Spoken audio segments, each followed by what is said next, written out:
तो सबसे पहले बात अनलॉक 1 की, जिसकी आज से देश में शुरुआत हो रही है और कई सारी सेवाओं की आज से शुरुआत हो जाएगी। करीब 2.5 महीने के लॉकडाउन के बाद अब आज से धीरे धीरे तमाम व्यवस्थाओं को खोलने की शुरुआत होगी।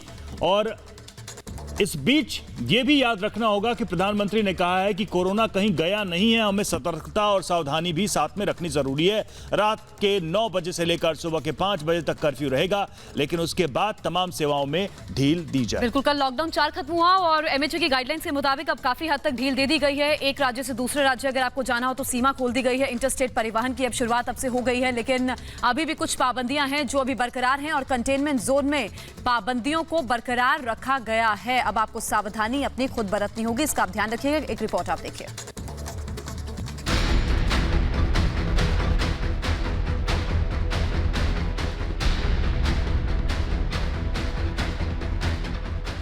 देश अनलॉक होना शुरू हो गया है।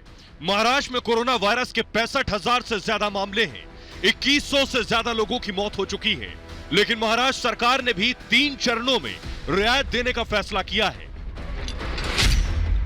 पहला चरण 3 जून से प्रभावी होगा। इस दौरान सार्वजनिक जगहों पर बाहरी गतिविधियों, साइकिल चलाना, टहलना, चलना, दौड़ने की इजाजत। इसके अलावा प्लम्बर, इलेक्ट्रीशियन गतिविधियों की इजाजत होगी। साथ ही सभी कर्मचारी कार्यालयों में 15% लोग ही काम करेंगे।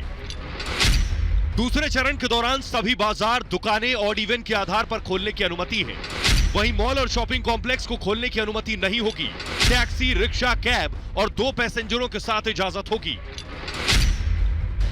तीसरे चरण में निजी दफ्तर में 10% लोग काम करेंगे, बाकी के लोग घर से काम करेंगे। किसी बाहर के जिले से आने जाने की इजाजत नहीं होगी। जिन जगहों पर पाबंदी जारी रहेगी उनमें धार्मिक स्थल, स्कूल और दूसरे शैक्षिक संस्थान, metro, passenger train, cinema hall और जिम। देश की राजधानी दिल्ली भी 8 जून से अनलॉक होगी। दिल्ली में कोरोना के मामले तेजी से बढ़ रहे हैं, ऐसे में छूट ज्यादा नहीं होगी। रात 9 बजे से सुबह 5 बजे तक कर्फ्यू जारी रहेगा। जीवन लोगों का पटरी पे आए, अर्थव्यवस्था पटरी पे आए, रोजगार लोगों को मिले, फिर से लोग अपने काम में लगे, तो इसके लिए भी हम धीरे धीरे लॉकडाउन को खोल रहे हैं। उत्तर प्रदेश ने भी सभी राज्यों को खोलने का ऐलान किया है। यूपी में कंटेनमेंट जोन का दायरा 250 मीटर होगा। 2 केस हुए तो कंटेनमेंट जोन का दायरा 500 मीटर होगा। कंटेनमेंट जोन में सिर्फ जरूरी चीजें मिलेंगी। यूपी में बाजार सुबह 9 बजे से रात 9 बजे तक खुलेंगे। थोक सब्जी मंडी सुबह 6 बजे से 9 बजे तक खुलेगी। फल मंडी सुबह 8 बजे से रात 8 बजे तक खुलेंगी। सैलून और ब्यूटी पार्लर खुलेंगे, लेकिन कर्मचारियों को मास्क लगाना होगा। बाजार में सोशल डिस्टेंसिंग के साथ सिर्फ 30 लोग शामिल होंगे। दोपहिया वाहन पर मास्क लगाकर 2 लोग सवारी कर सकते हैं। सुपरमार्केट खोलने की अनुमति दे दी गई है। मिठाई की दुकानों पर बिठाकर खिलाया नहीं जा सकेगा। 8 जून से जो धार्मिक स्थल हैं और पूजा स्थल हैं उनको खोला जाएगा। होटल, रेस्टोरेंट और अतिथि सत्कार की जो सेवाएं हैं वो भी 8 जून से खुलेंगी और शॉपिंग मॉल्स भी 8 जून से खुलेंगे। इसके अलावा गाड़ियों में जितनी सीट उतनी ही सवारी बैठेंगी। सभी तरह के पार्कों में सुबह और शाम 5 बजे से लेकर 8 बजे तक सैर की अनुमति होगी। यूपी के अंदर रोडवेज की बसें चलाई जाएंगी। नोएडा, गाजियाबाद में आवागमन का फैसला जिला प्रशासन करेगा। इसके अलावा एक एक कर बाकी राज्य भी हालात के हिसाब से अपने सूबे में ढील देना शुरू करेंगे। गुजरात में अब शाम 7 बजे तक दुकानें खुलेंगी। राजस्थान में 1 जून से सभी पर्यटन स्थल खुलेंगे।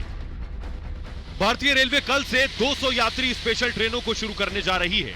मुसाफिरों के लिए भी खास गाइडलाइन जारी की गई है, जिनको मानना जरूरी होगा। मास्क या फेस कवर लगाना अनिवार्य होगा, स्टेशन पर भी और ट्रेन के अंदर भी। इसको जरूर सुनिश्चित करें। आरोग्य सेतु ऐप जरूर डाउनलोड करके रखें और उसका इस्तेमाल करें। इसके अलावा आप हाइजीन मेंटेन करके रखें, इधर उधर थूके नहीं। स्टेशन पर आपको 90 मिनट से 120 मिनट पहले आना जरूरी होगा। बेशक कोरोना के आंकड़े बढ़ रहे हो, लेकिन अब हमें कोरोना के साथ ही जीना है, तो जरूरी है देश के खुलने के साथ ही एहतियात और सावधानियां भी बरती जाएं। Bureau report, Republic Bharat. तो एक तरफ कोरोना से जंग जारी है, वहीं दूसरी तरफ देश को अनलॉक करने की आज से शुरुआत हो रही है। हमारे साथ दो सहयोगी इस वक्त जुड़े हुए हैं। दिल्ली से हमारे साथ हमारे सहयोगी रजनीश जुड़े हुए हैं और जम्मू से हमारे साथ गुरसिमरन जुड़े हुए हैं। सबसे पहले दिल्ली चलते हैं रजनीश के पास। रजनीश, दिल्ली में क्या तैयारियां हैं? देखिए, जिस तरीके से मुख्यमंत्री अरविंद केजरीवाल एक तरफ केंद्र से मदद की मांग कर रहे हैं, वहीं दूसरी तरफ दिल्ली में स्थितियां बहुत नियंत्रण में नहीं दिखाई दे रही हैं क्योंकि केसेस लगातार आ रहे हैं। वहीं आज से कई सारी सेवाएं शुरू भी हो रही हैं दिल्ली में। देखिए रवि, सबसे पहले मैं आपको बता दूं कि मैं इस समय आईटीओ पे मौजूद हूं। दिल्ली का सेंटर पॉइंट है ये आईटीओ, और यहाँ पर जो बसें हैं वो इंटरस्टेट की जो बसें हैं वो शुरू कर दी गई हैं, और इन बसों में सिर्फ उन्हीं लोगों को बैठने की इजाज़त है जितनी सीटें हैं। हालांकि अगर बात की जाए होमगार्ड्स की, तो देख सकते हैं होमगार्ड्स यहाँ पर तैनात हैं और तमाम लोगों का जो है वो टेम्परेचर चेक किया जा रहा है। जो लोग बसों से उतर रहे हैं या बसों में चढ़ रहे हैं उनका टेम्परेचर चेक किया जा रहा है, और टेम्परेचर मानक से ज़्यादा है तो उनको बसों में चढ़ने की अनुमति नहीं दी जाएगी, और अगर उनका टेम्परेचर मानक के अनुरूप या मानक से कम है तो ही उनको जो है बसों में चढ़ने की अनुमति दी जा रही है। दिल्ली के तमाम बस स्टैंड्स पे इसी तरीके का नज़ारा इस समय देखने को मिल रहा है। होमगार्ड के एक शख्स हमारे साथ मौजूद है। विनोद जी, ये बताइए कि आपको यहाँ पर ड्यूटी कब से शुरू हो गई? 7 बजे से। 7 बजे से कब तक रहेंगे आप? 1:30 बजे तक। 7 बजे से 1:30 बजे तक रहेंगे। यहाँ पे आप कर क्या रही है? जो ये आपने मशीन ले रखी है, इससे टेम्परेचर चेक किया जा रहा है? टेम्परेचर चेक कर रहे हैं। अच्छा, कितना टेम्परेचर अगर होगा तो आप बस में चढ़ने नहीं देंगे? मशीन 38 से 38 के ऊपर होगा तो चढ़ने नहीं देंगे। कितने से ऊपर? 38 80 से ऊपर होगा? 38 से ऊपर होगा तो आप नहीं चढ़ने देंगे।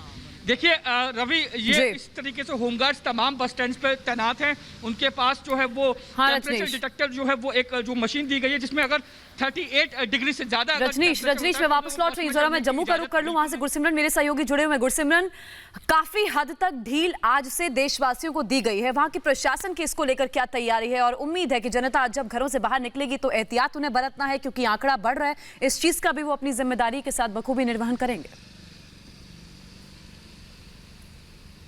जी, निश्चित तौर पर जम्मू कश्मीर सरकार और केंद्र शासित प्रदेश लद्दाख की सरकार की बात करें तो दोनों सरकारों की तरफ से अभी कोई भी निर्णय नहीं लिया गया है। जम्मू कश्मीर में लॉकडाउन 4.0 8 जून तक बढ़ा दिया गया है, वहीं लद्दाख तक इसे 7 जून तक बढ़ा दिया गया है। हमने लगातार देखा है कि अगर जम्मू कश्मीर की बात करें तो लॉकडाउन 4 के 14 दिन के समय में 1250 केस जम्मू कश्मीर में सामने आए हैं, जिसके बाद सरकार जो है अलर्ट पर है क्योंकि जम्मू कश्मीर सरकार की जो कोविड मिटिगेशन टीम है उसके भी एक अधिकारी कोरोना पॉजिटिव आए हैं, जिसके बाद पूरी टीम जो है क्वारंटाइन हो गई है। जम्मू कश्मीर सरकार के लिए दिक्कतें बेहद ज़्यादा हैं। स्टेट बॉर्डर्स खोलने के बाद जम्मू कश्मीर सरकार को लगता है कि वो जो है आफत को न्योता दे सकती है, और इसीलिए जम्मू कश्मीर सरकार की तरफ से 8 दिन का अतिरिक्त समय जो है वो लिया गया है। अभी जो रिस्ट्रिक्शंस है लगातार जारी रहेंगी। जम्मू कश्मीर और लद्दाख में आज से कुछ भी नहीं खुलने वाला है।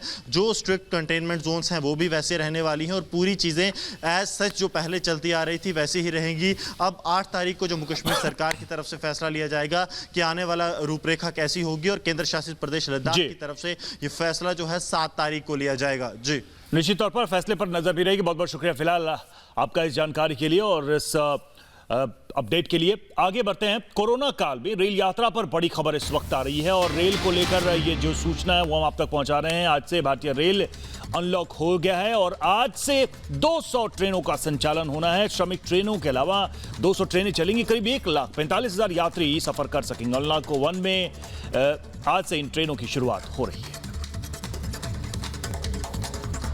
करीब 2 महीने के लॉकडाउन के बाद आज से आम आदमी भी ट्रेन से सफर कर पाएंगे।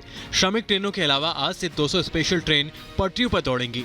इन 200 स्पेशल ट्रेनों में आज करीब 1,45,000 यात्री सफर करने वाले हैं। सभी स्पेशल ट्रेनों में एसी, नॉन एसी दोनों तरह के कोच होंगे। वहीं सामान्य कोच में बैठने के लिए भी सीटें होंगी। सभी यात्रियों को ट्रेन खुलने के समय से 90 मिनट पहले स्टेशन पहुंचना होगा ताकि सभी यात्रियों के स्टेशन परिसर में एंट्री से पहले स्क्रीनिंग करवाई जा सके। मास्क या फेस कवर लगाना अनिवार्य होगा स्टेशन पर भी और ट्रेन के अंदर भी। इसको जरूर सुनिश्चित करें। आरोग्य सेतु ऐप जरूर डाउनलोड करके रखें और उसका इस्तेमाल करें। रेलवे ने सिर्फ कंफर्म या आरएसी टिकट वाले यात्रियों को ही यात्रा करने की इजाजत दी है। यात्री इस बात का भी ध्यान रखें कि ट्रेन में रेलवे की तरफ से कंबल, तकिया नहीं मिलेगा। साथ ही हर यात्री के लिए मास्क और सोशल डिस्टेंसिंग फॉलो करने के साथ साथ आरोग्य सेतु ऐप रखना अनिवार्य होगा।